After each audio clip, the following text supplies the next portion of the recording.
오늘은 광야 시리즈 세 번째 말씀입니다. 에담, 구름 기둥과 불 기둥이 인도하다라는 말씀입니다. 숫곳에서 지난주 이야기를 나눴습니다. 그리고 에담으로 장소를 이동하게 됩니다. 에담의 장막을 치고 그 이후에 벌어지는 일들을 오늘 본문은 기록을 하고 있는데요. 지난주의 말씀을 우리가 다시 대생각해 본다면 광야의 첫날 밤을 숫곳에서 보내죠. 그리고 그때 너무 즐겁고 행복했습니다. 노예의 신분에서 벗어났고요. 자유 얻었죠. 그리고 은근 패물도 애굽 사람들로부터 오히려 받게 되었습니다.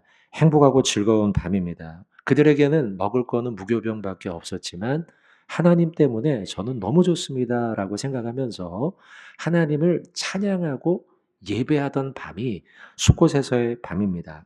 그리고 12장 후반과 13장 초반 앞부분에서 유월절 규례와 무교절 규례를 알려줘요.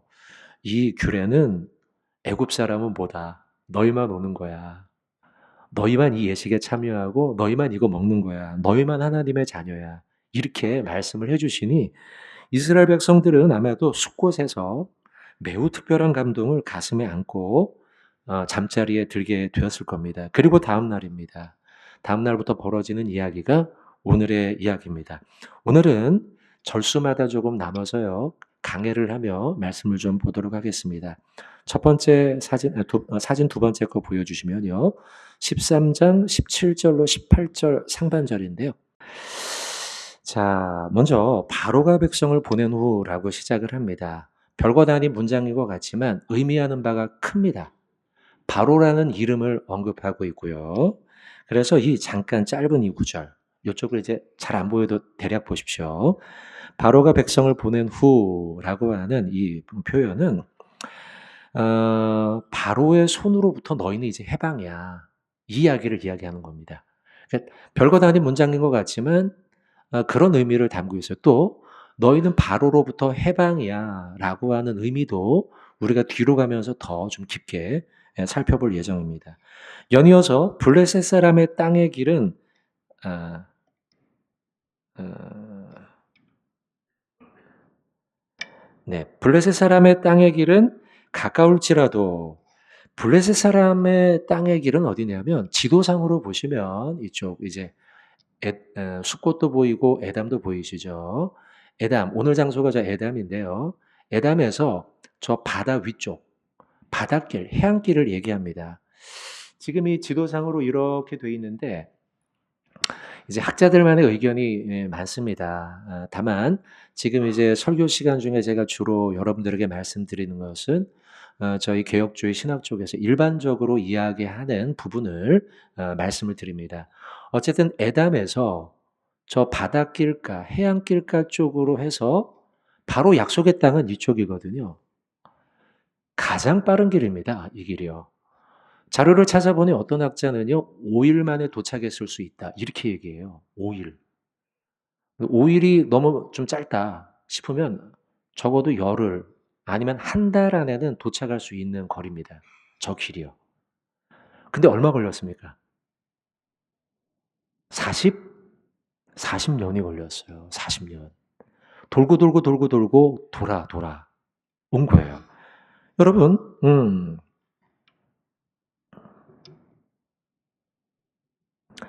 효율성을 따지는 지도자였다면 모세가 그랬다면 저 해안길을 선택해야 했습니다.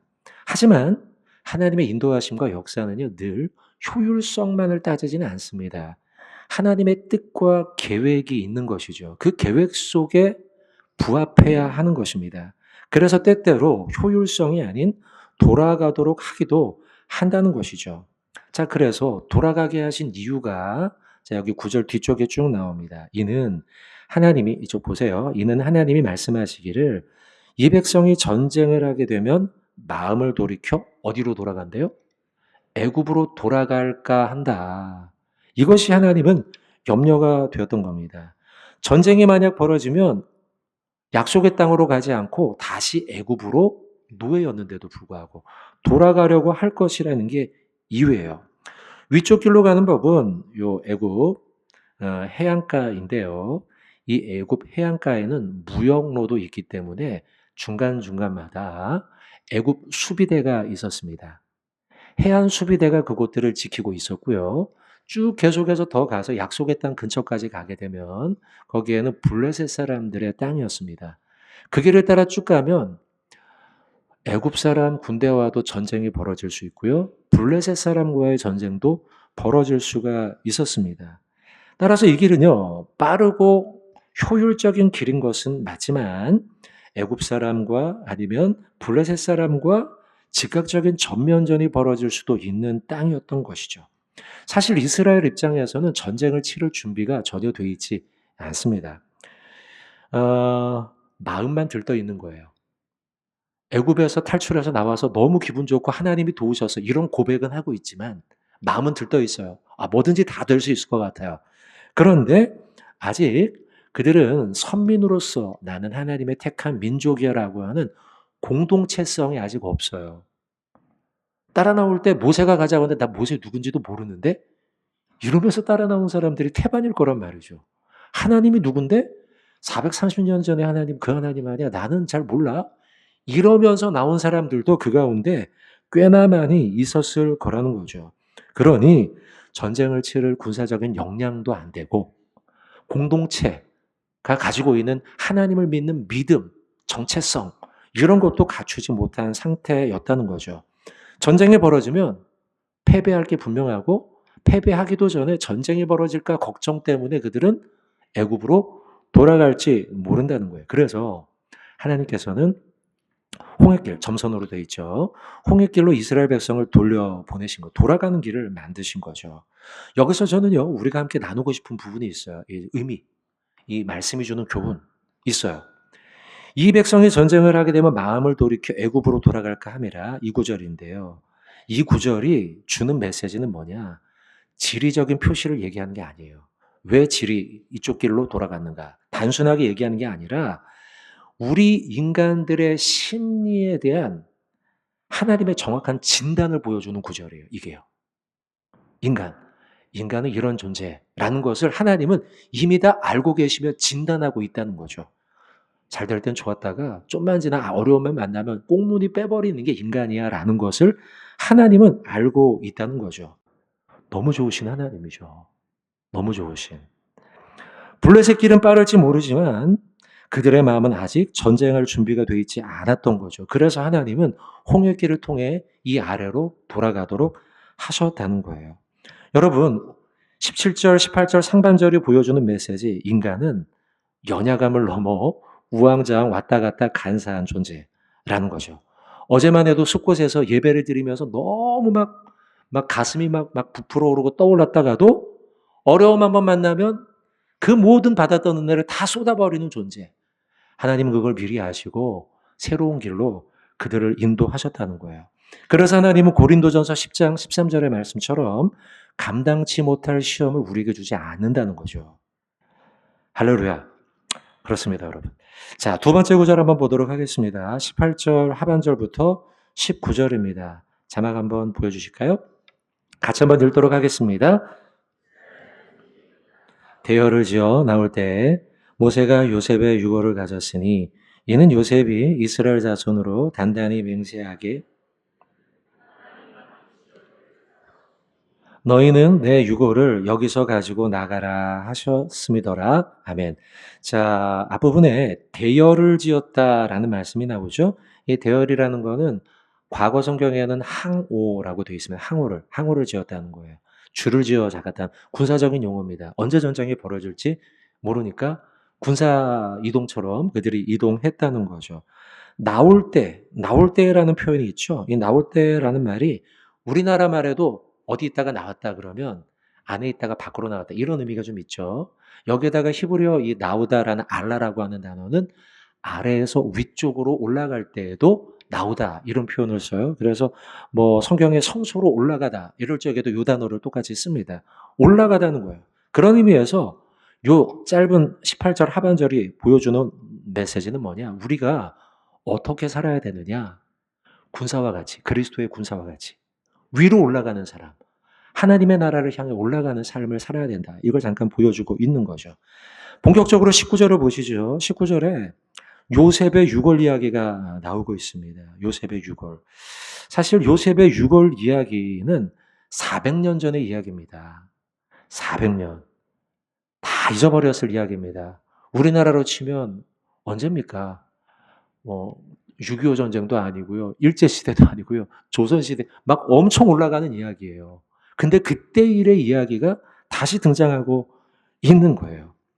400년 전 요셉의 이야기가 소환되는데 그러면 요셉 때 무슨 일이 있었는가?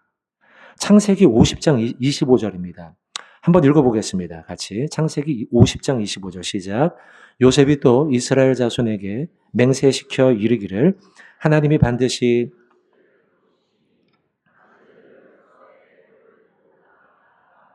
자, 여러분 이쪽에 나오는 구절과 가운데 있는 구절과 똑같이 등장하는 단어가 뭐가 있습니까? 한번 찾아보시죠. 네, 하나님 당연히 나오겠죠. 또 맹세. 맹세라는 단어가 나옵니다. 맹세라는 단어. 50장 25절에 요셉이 이스라엘 자손에게 맹세를 시킵니다. 자기도 맹세하고 너희들도 맹세해. 맹세를 시킵니다. 무슨 맹세를 시키냐? 내가 죽거든 내 해골을 가지고 이 땅에 묻지 말고 약속의 땅, 하나님의 땅, 나의 고향으로 꼭 가지고 가줘. 약속한 거예요. 그게 몇 년 전 약속이에요? 400년 전 약속이에요. 400년 전. 잊어버릴 법도 하죠. 그런데 오늘 본문을 다시 보세요. 오늘 본문 보면 19절 중간이죠. 모세가 요셉의 유고를 가져 이는 요셉이 이스라엘 자손으로 단단히 맹세하게 하였다. 단단히 맹세라는 단어가 나오는데 이게 히브리어로 이겁니다. 히브리어 보여주시면 하쉽베아 한번 따라해 볼까요? 시작. 하쉽베아 하시피아 요 단어인데 이 단어가 원래는 쏴바 하자 뒤에 나오는 쉽베 쉽바 요 단어인데요. 쏴바라고 하는 단어가 원형입니다. 원형. 요게 이제 변형이 된 건데 그러고 보면 쏴바예요. 쏴바. 발음 외우기도 쉽죠. 쏴바. 하쉽비야. 그래서 우리나라 번역으로는 의역에서 단단히 맹세 이렇게 있지만 원어로 하면 맹세하고예요. 맹세하고. 강하게 맹세한 거죠. 강하게 맹세. 그리고 이 쏴바라는 말은 7번 말하다라는 뜻이 있어요. 이 원어 자체에. 그래서 7번 말하게 하다. 7번 말하게 하고 7번 말하게 하고 너 외울 때까지 해. 지킬 때까지 라고 한 것이죠. 사실 이 약속은 요셉이 잘 나갈 때 한 약속입니다. 잘 나갈 때 한 약속. 내가 잘 나갈 때 사실은 애굽에 그냥 묻혀 가만히 있는 게 더 좋죠. 그런데도 불구하고 요셉은 내가 죽더라도 뭐 여기에 내가 총리의 관으로 묘지로 묻히는 것보다 나는 하나님의 약속의 땅으로 가서 묻히는 게 난 더 좋아. 그러니 꼭 이 약속을 지켜줘라고 하며 각오가 여기에 담겨 있다는 거예요. 요셉의 이야기가 여기에 들어간 이유는 바로 하나님과 나 사이의 맹세와 각오에 대한 경종을 우리에게 울리는 것입니다. 이런 강한 맹세와 각오가 우리에게도 필요해요. 하나님께서 내게 주신 약속의 땅으로 돌아가겠다 하는 요셉의 굳은 의지처럼 우리 역시도 하나님 앞에 내가 반드시 지키겠다라고 하는 여러분의 맹세 있잖아요. 나는 주일 성수는 꼭 지킬 거야. 나는 하나님께 예배하는 걸 지킬 거야. 또 신년이 되어서 여러분들 맹세와 약속한 것들 많이 있죠. 하나님 앞에서요.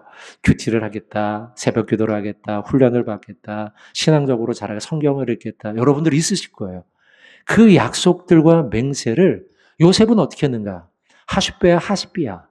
맹세하고 말하고 결국 몇 년이 지나서도 지켜요?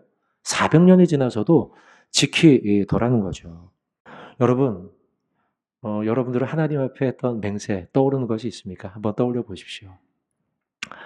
여러분들이 하나님 앞에 했던 각오 무엇입니까? 떠올려 보시죠. 그것들 요셉이 400년이 지나도 하나님 앞에 했던 그 결단과 약속과 맹세를 이행했던 것처럼 여러분 역시도 하나님 앞에 그 맹세와 결심과 각오 조만간 아니 오늘 하루 우리가 이행하고 실천하고 그 약속들을 이루어가길 주님의 이름으로 부탁드립니다. 아멘. 자, 마지막 말씀 보겠습니다. 20장부터 20절부터 22절의 말씀입니다. 13장 20절, 22절. 같이 한번 우리 출애굽기 읽어보도록 하겠습니다. 그들이 숫곳을 떠나서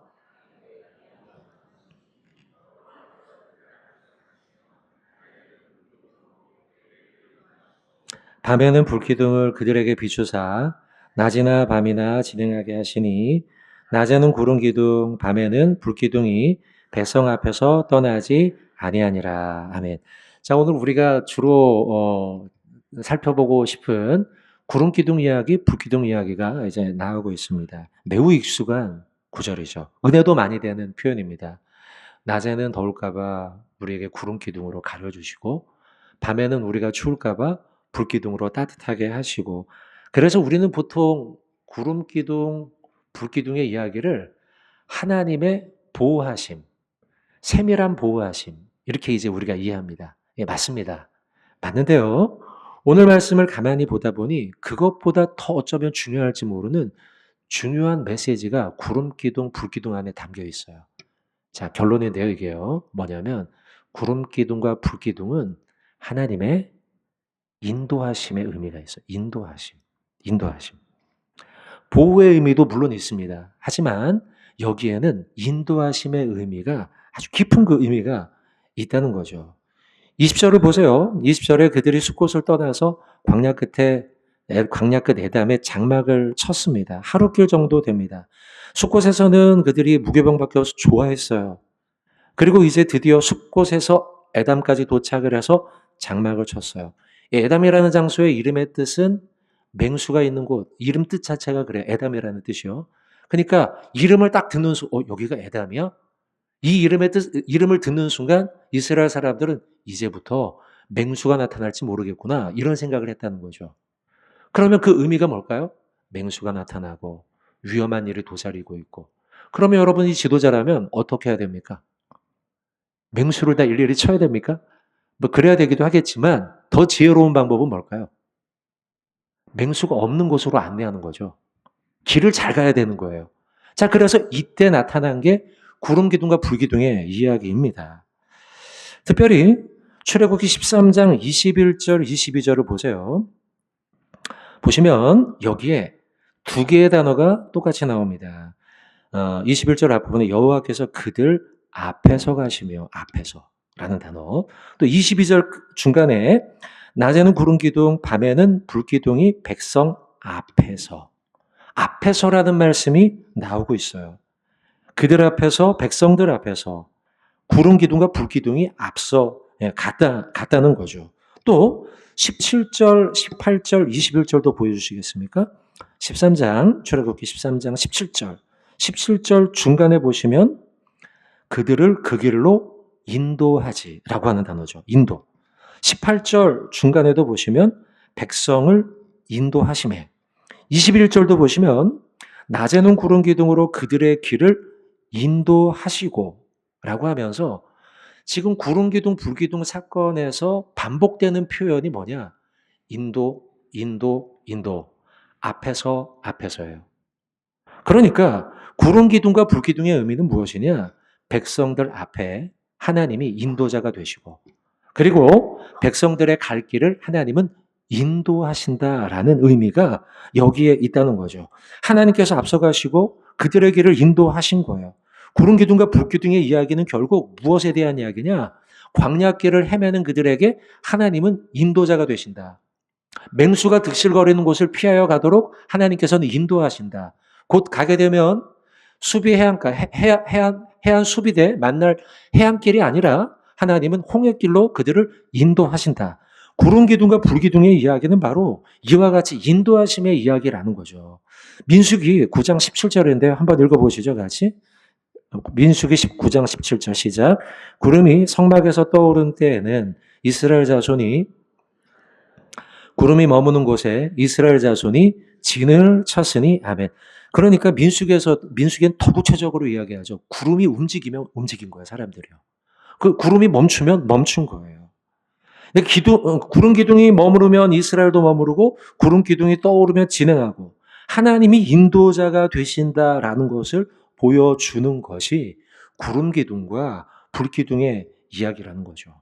자, 그러면 인도자가 되어 구름 기둥 이야기가 나온 것은 우리를 어느 곳으로까지 인도하냐? 나는 누구냐? 나는 어떤 존재냐? 이스라엘은 어떤 민족이냐라고 하는 정체성을 이야기해요. 그리고 이건 더 나아가면 성화에 대한 이야기까지로 이어집니다.